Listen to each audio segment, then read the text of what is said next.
Hello, my name is Dr. David Boyce, and I'm a physics teacher, and I have been for about 14 years.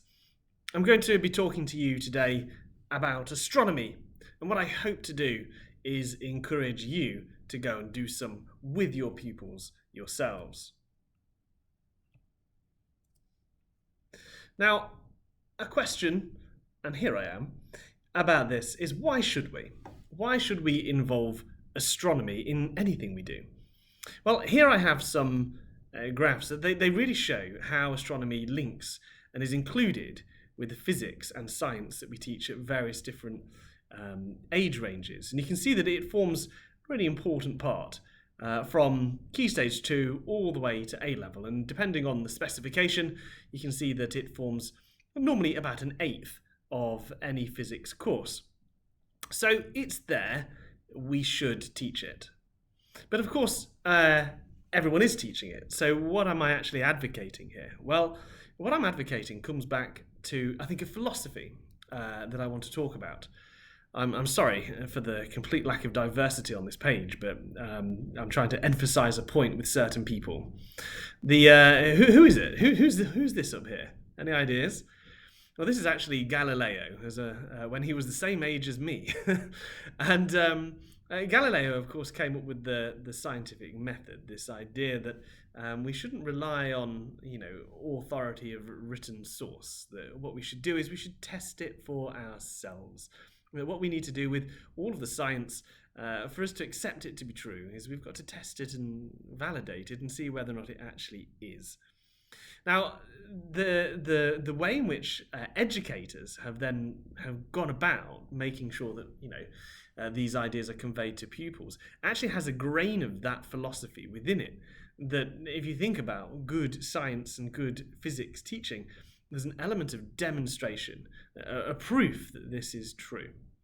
Now, there are the two great ways in which this can normally occur. If you look at the works of people like Isaac Newton up there, in their books, it's more about a mathematical proof, old style. And then about at the time, in the 1950s onwards, a new style came about, the sort of the physics lecture. And we've got Feynman and his name escapes me. Walter Sherwin, there we go. At the bottom there, the style of lecture where you go between physical proof, demonstration to bring it alive. The key thing is it's not out of the book. This is like a performance. It's interactive and it's stimulating so that people get involved and feel like they are a part of all of this. But how do we do it with astronomy? Like a lot of people find that this is the section they just teach from the book, or alternatively they set it as a research project for the pupils just to go and find out what these things are. The problem is though, do people really understand what they are? If they're just concepts that have come up, where is the bringing them to life? Now what you can do is you can make models of the various different things that we're talking about in space to try to consider this is like that thing that's going on in space, and an understanding of this will help you understand that aspect of that I'm trying to convey to you. Here in the pictures above, any idea what this might be? Well, the four pictures at the top, this is actually part of stellar evolution. That big spinning thing that you attach to the ceiling shows the collapse of the gas cloud of the nebula, and as it collapses, any rotation it might have increases rapidly, and this is why the solar system rotates. The second one is just a bucket of water with a hole in the bottom and a cork, and what you do is you swirl it round and pour some floating sawdust or something like that on the top, and when you pull the plug, it forms a perfect 1/r² sort of shape and has rotational dynamics, and it forms a perfect like Milky Way or a solar system forming, whatever you like. But it's something the pupils can do, and it's something you can show them. Number 3, any guesses? Yes, that's plasma in a microwave, folks. The most dangerous and the most fun thing that I know how to do. If you go onto any of my videos on my YouTube channel, you'll eventually be able to figure out where all these have come from. So if you want to know how to do these safely, then just go on there. Final thing, what's going on there? Well, it's just a balloon. but with a really bright bike light put into it. And you can do red balloons for red giants of different sizes. And one of the things I like to do is I have to put talcum powder inside, illuminate the red one, and then pop it with a pin in front of everyone, and it goes poof in a big puff of smoke. And that's supernova. It's great. And then, of course, there down below, this is the inflation of the universe. Things that are tangible, things that are real, things that you can just have inside a lesson. But you may want to go outside. And you may want to do this. So here are the considerations you need to think of. First of all, you can only really do it when it's dark. So you need to consider, at what time of year should I be planning on doing something like this? Well, spring and autumn are really good times. It's not too cold, it gets dark reasonably early, and these are the two main things when working outside with the pupils. The weather is going to be a really big thing. If there's any way that you can do it at short notice, that's brilliant. Otherwise, you're going to have to do it with a wet weather plan. You're going to have to plan a different activity because you're going to have to expect the pupils will be there even if it's raining, especially if you've organised it a long time in advance. You're going to have to do it in a place where you have access for the entire duration. And so quite often the car park outside the front of your school actually is a great meeting point. It's fairly secure. There's not a lot of people lurking around there, but also it's a place, it's very public, it's very open, and parents can pull up in their cars. Some might even sit and wait for their children to be done. And so all of these things, it has to be considered. It also needs to be fairly near to where all your stuff is, because you're going to be on your own doing this, or you're going to be doing it with a limited number of people helping you. You don't want to have to lug all of that stuff a great distance. Now, it could be that you invite pupils back to the school in the evening. So, like in the format of an open day, open evening, or parents' evening, those sorts of things. The school is open for those things. Why can't it be open for this thing?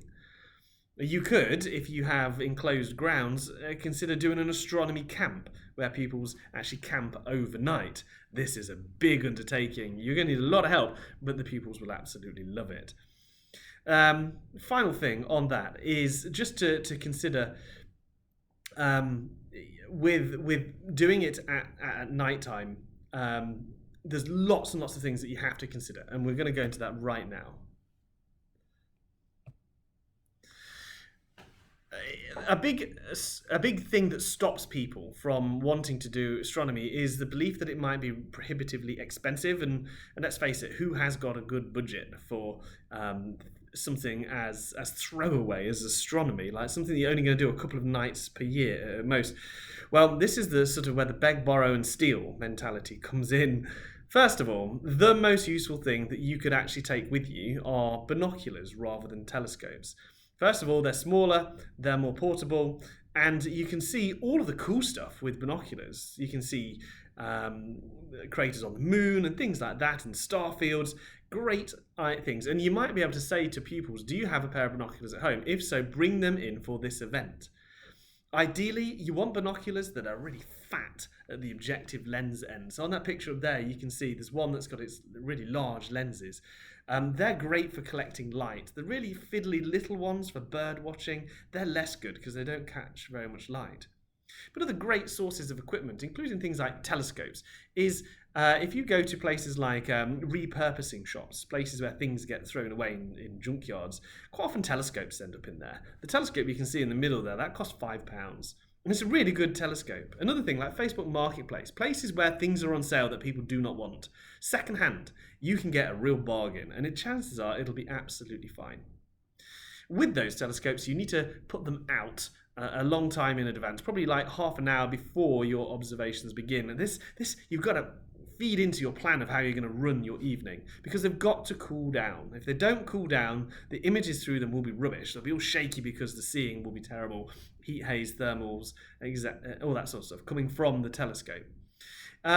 Telescopes are quite tricky because the night sky will be moving as the Earth rotates, and quite often what you put in the field of view will have gone from the field of view by the time the pupil gets to look at it. So you keep having to reposition the telescope. It's really great just to train an older pupil, maybe one of your A-level pupils or something like that, to know how to reposition it so that they can get younger people looking through one after another after another after another. You as the teacher, you're going to have to look through that thing, but every second of looking through that thing you'll have people losing interest. So you've got to be really swift, and you've got to really think about it, how you're going to do it with your helpers. Cameras are great, especially like modern day phone cameras are absolutely spectacular at low light things, and also you can get apps on those things like night viewers, and to be able to see where things are in the night sky, to be able to identify objects. That's great, and lots of people can be entertained and engaged in that as time goes on. Big problem, though, it depends on how many kids you're actually having, but it's always great to find help for the teachers within your school. Especially, I think what is a brilliant thing is to bring in those teachers that are early in their career. And you're not using them as slave labour, all right? Not entirely, though you've got to be honest with them that you kind of are as a little bit. But what you want to actually do is you want to let them see what you're doing. You want to give them the opportunity to gain some experience, to see how these things are put on. I would plan it like a trip with trip leaders and all that sort of thing. You could get outside help.